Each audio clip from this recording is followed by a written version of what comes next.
Here's a story filled with sacred symbols, archetypes, and numbers. Listen with that which sees, and let's see what it brings up for us. It's that story about a king who had an only son called Attila. And one day the king called to him his advisors and asked them, "What tests should I give my son to find out whether he's worthy to take over the kingdom?" One of his advisors said, "Let him go and bring back to you an apple from the tree of life." A second advisor said, "Let him find the ring of true happiness." And a third said, "Let him go to the end of the earth to bring back from King Mendoza, who has it in his possession, the mirror of truth." So the king called Attila to him and said, "Son, I'm sending you on this quest to ascertain your worthiness to take over the kingdom." And he told him that he must bring back to him an apple from the tree of life, the ring of true happiness, and the mirror of truth. Now when Attila went to sleep that night, he was tossing and turning.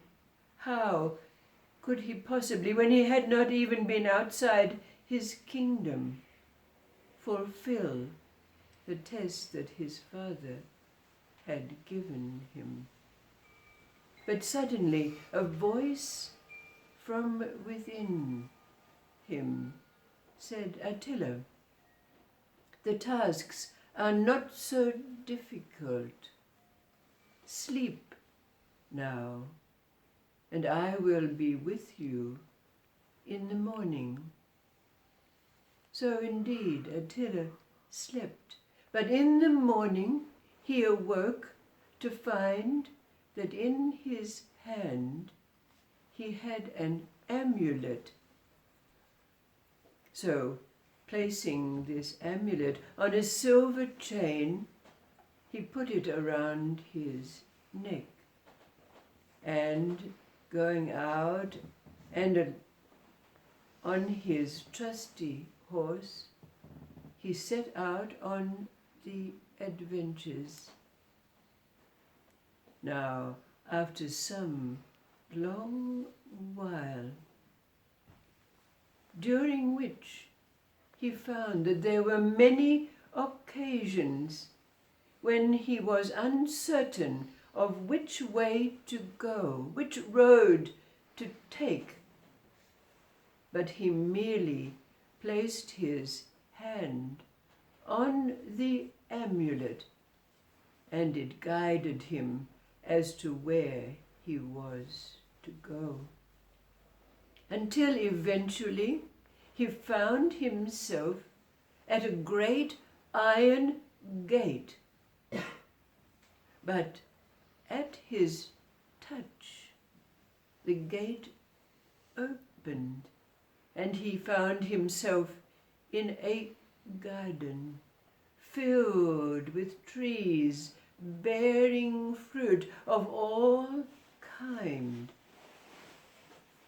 But as he rode amongst the trees, he came to one magnificent tree filled with apples, and placing his hand on his amulet, he immediately knew that this was the tree of life from which he had to take an apple. So choosing one red and ripe, he plucked it and put it in his cloak. But just then it seemed that 1,000 biting insects came to attack him.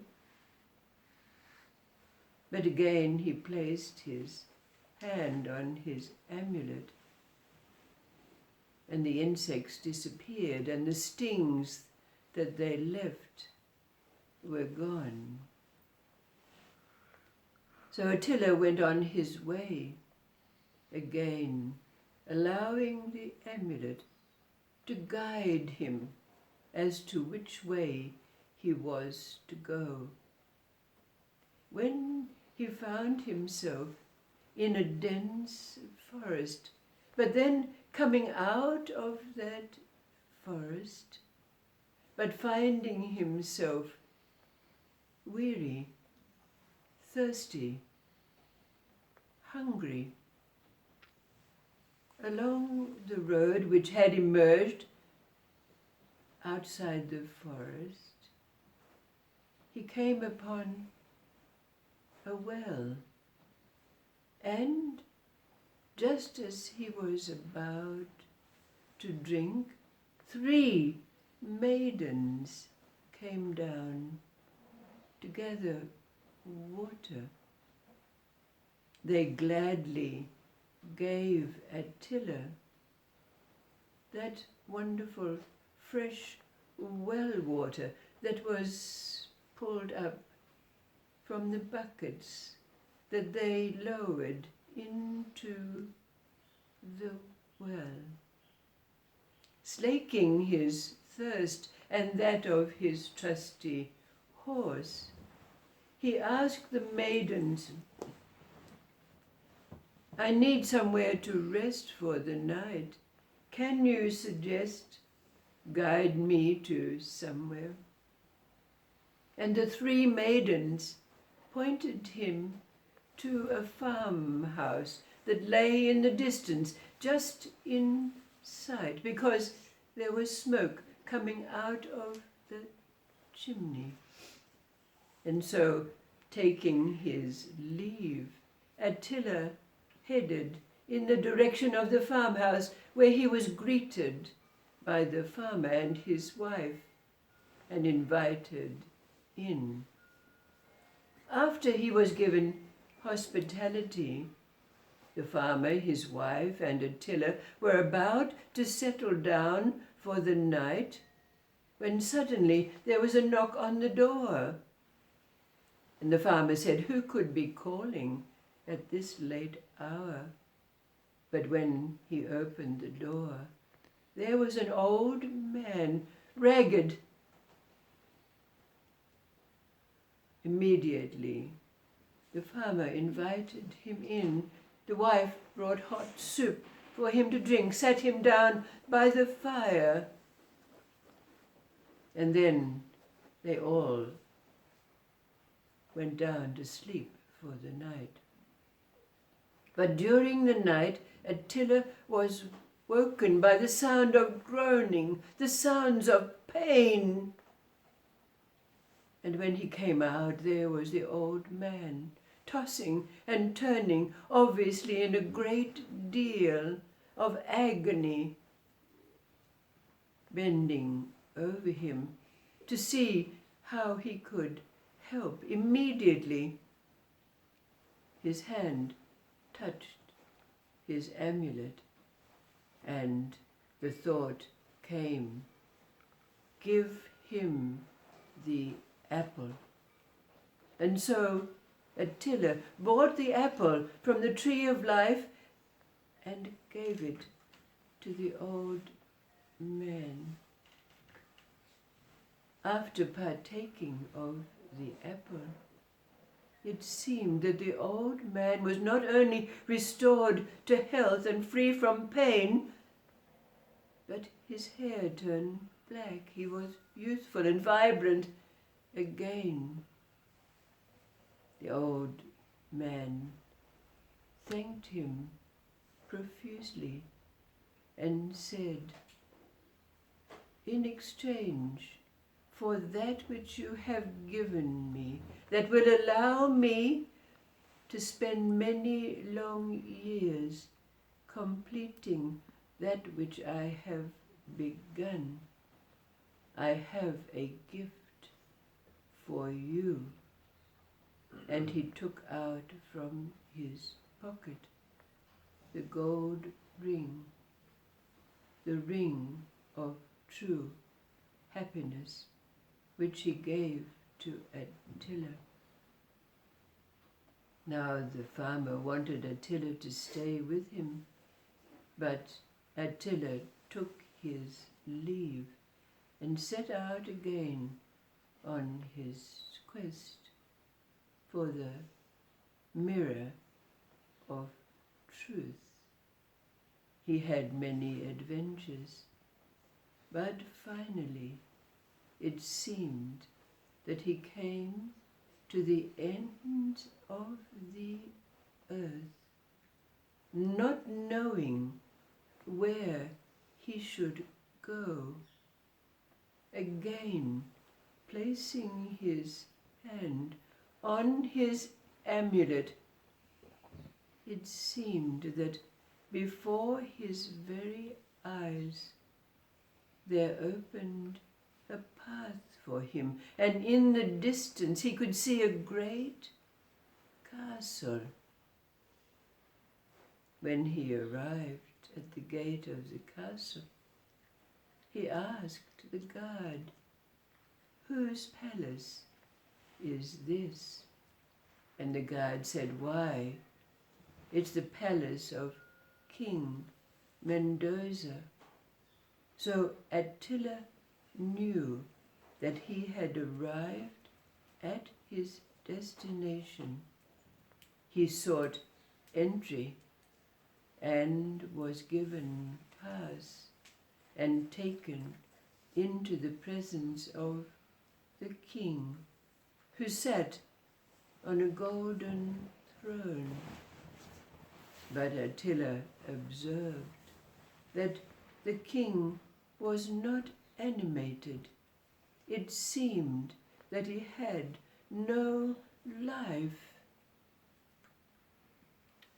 But in exchange with the king,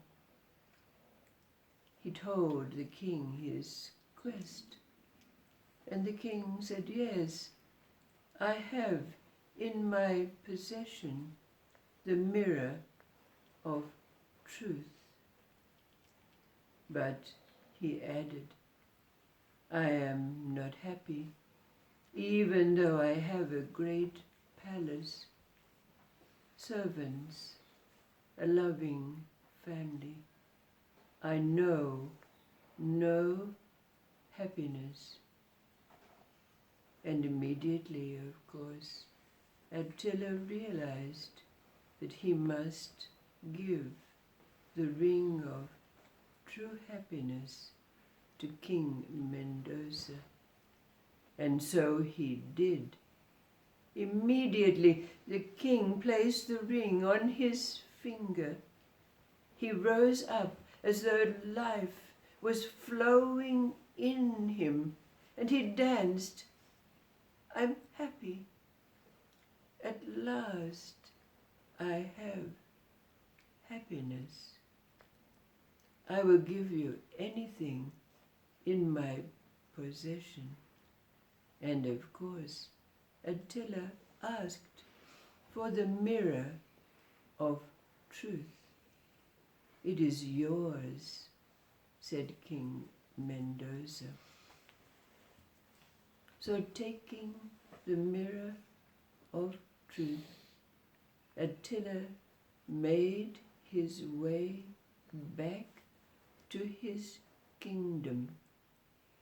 But as he was entering the road which led to the palace, there in front of him was a huge dragon with a maiden in its mouth.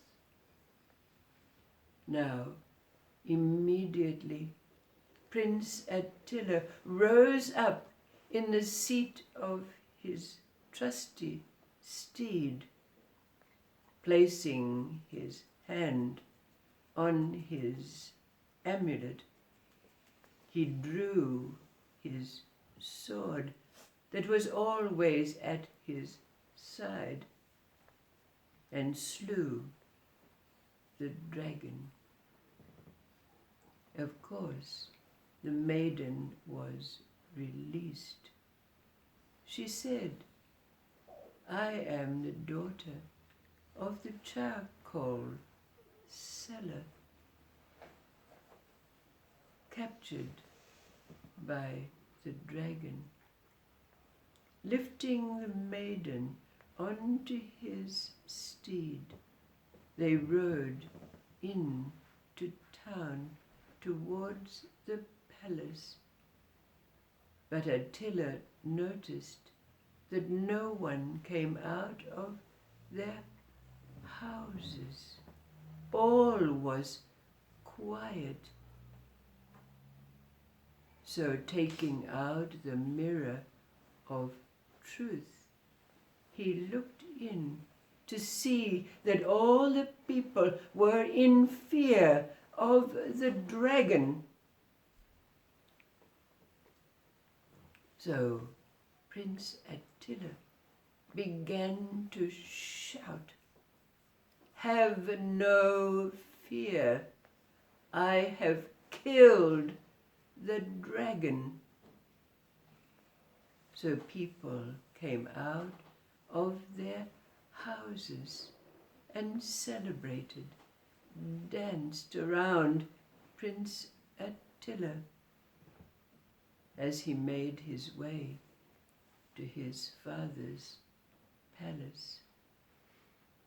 There was great rejoicing in their reunion, and the king asked, "Where is the apple from the tree of life, the ring of true happiness, and the mirror of truth that were requested of you?"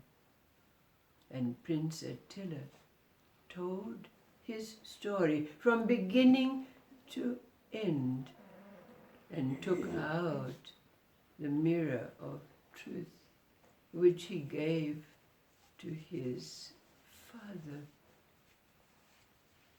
Now the father made the remark that we can all understand, that indeed the mirror of truth was the most prized possession.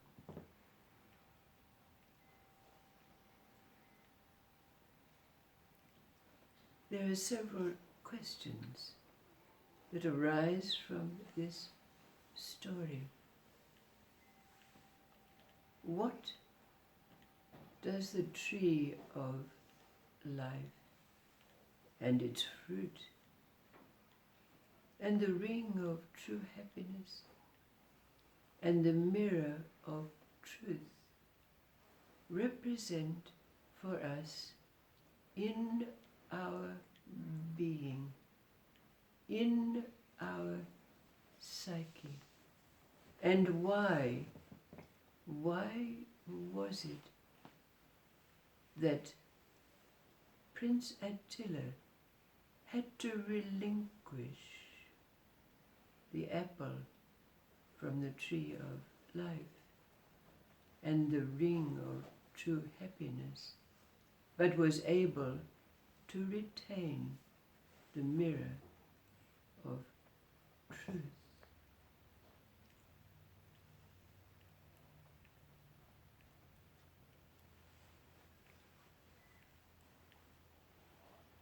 What do they represent for us?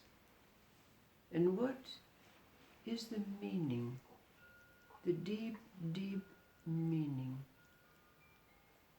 of that which Attila was able to retain, give to his Father, the King, who we know what is representative for us in our being, and retain this mirror. Why?